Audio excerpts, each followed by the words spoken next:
Matahom nga kabuntagon mga kapaglaom, ang atong morning devotional karong adlaw, Agosto 4, 2026, naguluhan ang iyang tubig.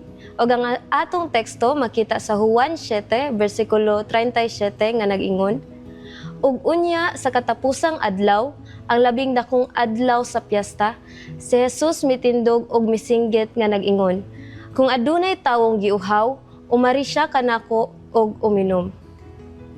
Samtang nagsulat ako niini, duha ka sikat nga mga tawo ang mikutlo sa ilang kaugalingong kinabuhi sa miagi nga mga adlaw. Matag panahon nga mahitabo ang trahedya nga sama niini, ang mga tigbalita magdaladayon og mga professional aron hisgutan ang sayo nga timailhan sa depresyon ug uban pang mga problema sa pag-iisip. Ug kung asa makakaplag og tabang aron malikayan ang paghikog. Samtang ang mga higala ug mga pamilya naghuna-huna kung ngano kini nahitabo, atong masabtan pag-ayo nga ang tanang tawo nagapangita og kahulugan ug tumong sa kinabuhi. Kita tanan natawo kauban ang kauhaw sa espirituhanon. Kung mapakyas kita niini sa pagpangita, musulod ang pagkawalay paglaom. Ang Dios naghatag sa Israel og mga piyesta nga handumanan sa mga pagsaulog ug pagpasalamat nga nagapahinumdum kanila sa ilang kasaysayan sa ilang tumong isip pangatawo ug ang presensya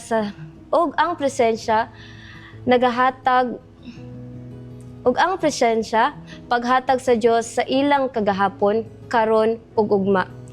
Usa sa tulo kadakong mga piyesta sa mga Hudyo mao ang piyesta sa tabernakulo o mga balong-balong. Didto adunay dako kaayong temporaryo nga mga balong-balong nga mihimo sa mga sanga. Usa kadto kasaulugan sa pag-ampo sa pamilyang mga Hidyohanon. Napahinumdum sila nga nakasulay sila nga walay atop ibabaw sa ilang mga ulo samtang ang Dios nagaatiman kanila panahon sa Eksodo. Tan-awan ninyo ang Levitico 23 versikulo 40 hangtod sa 43 ug ang Deuteronomio 16 versikulo 13 ngadto sa 15. Gihilagway kini nga labing malipayon sa tanan nilang mga piyesta.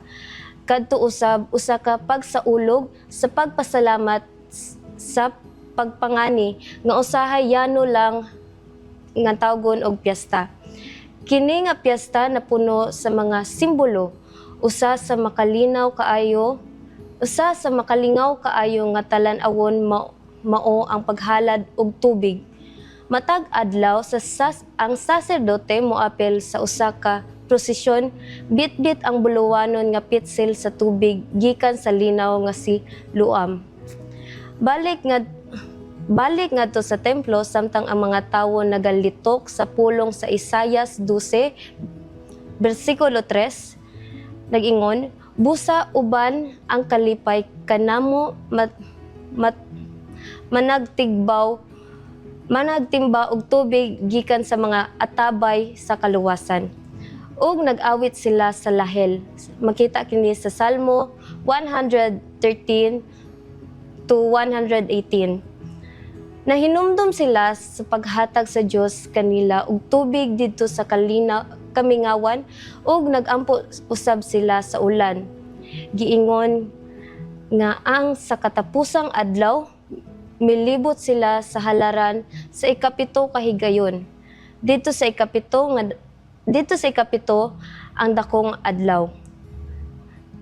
Ang dakong adlaw sa piyesta, mitindog si Jesus ug ang konstekto niini nga sa ulugan sa tubig mipahibalo sa makusog nga tingog. Kung adunay tawong giuhaw, umari siya kanako og uminom. Makita kini sa Juan 7 versikulo 37.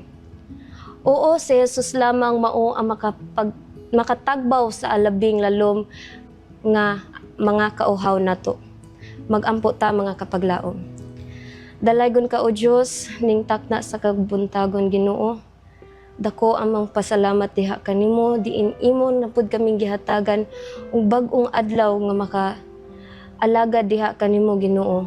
Tabangi kami nga matagbaw sa espirituhanon nga panginahanglanon diha kanimo Ginoo. Wala kami arang mabuhat Lord God kung wala ikaw.